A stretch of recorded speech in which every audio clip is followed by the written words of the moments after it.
लेकिन और चंद्रभानु गुप्ता जो उत्तर प्रदेश के मुख्यमंत्री थे, उन्होंने भी पैसे इसके लिए बहुत इकट्ठा किए थे, बड़े नेता थे। कहा कि ये तो बना था देश की आवाज के लिए, इस नेहरू की और खानदान की आवाज बना दिया गया इस अखबार को। तो ये हम नहीं कह रहे, कांग्रेस के नेता कह रहे हैं, ये सब रिकॉर्ड पर है। क्या सरदार पटेल, क्या चंद्रभानु गुप्ता की आत्मकथा में। तो इसका अतीत, इसका वर्तमान।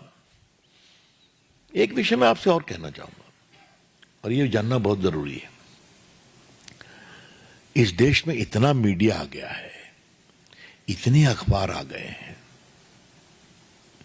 इतने न्यूज चैनल आ गए हैं, फिर भी वो अखबार जिसके पीछे कांग्रेस पार्टी और उनकी सरकारों का पूरा आशीर्वाद है, वो चल क्यों नहीं पाया? ये सवाल है ना, क्यों नहीं चल पाया?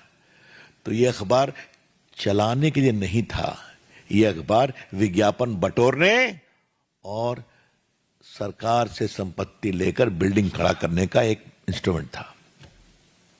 I repeat, today there are so many news channels in the country, so many newspapers in the country. All of them have picked up business and readership. A newspaper which has the protection, promotion and patronage of the entire Congress party and their government, why it could not at all flourish as a newspaper? The reply is very simple.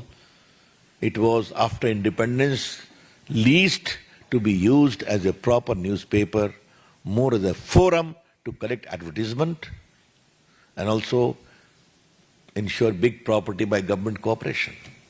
यही सच्चाई है ना।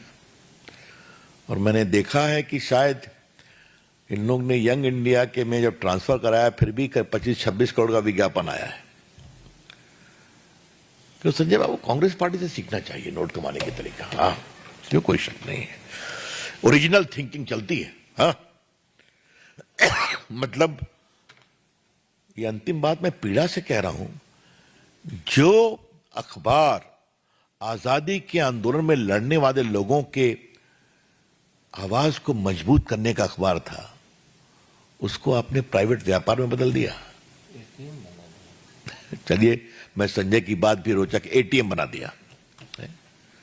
Serious question कि a newspaper which was established in the freedom struggle to espouse the voice of those fighting the British imperialism ultimately degenerated into a money minting exercise for the establishment of Congress party.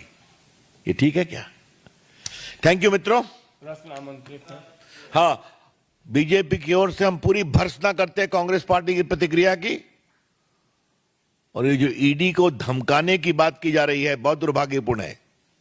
बिल्कुल, ये देश की कानूनी प्रक्रिया का सीधा उल्लंघन है, इसे हम उचित नहीं मानते। अंकित गुप्ता हिंदुस्तान की जागीर कभी नहीं रही है, इस बात को समझना बहुत जरूरी है। उन्होंने कहा कि कानून के शासन का मुखौटा ओढ़कर एक राज्य प्रायोजित अपराध है और ये विपक्ष की राजनीति को डराने धमकाने की कोशिश के अलावा कुछ भी नहीं। तो जवाब दीजिए, पॉलिटिकल जवाब के अलावे सब्सटेंस पे जवाब दीजिए कि 76% कैसे शेयर हो गया माताजी और पुत्र जी का, और 50 लाख के एवज में 9 करोड़ का शेयर उनके पास मेजॉरिटी आ गया और हजारों करोड़ की संपत्ति आ गई देश भर में। इसका ना जवाब दें वो। ऐश्वर्या पालीवाल।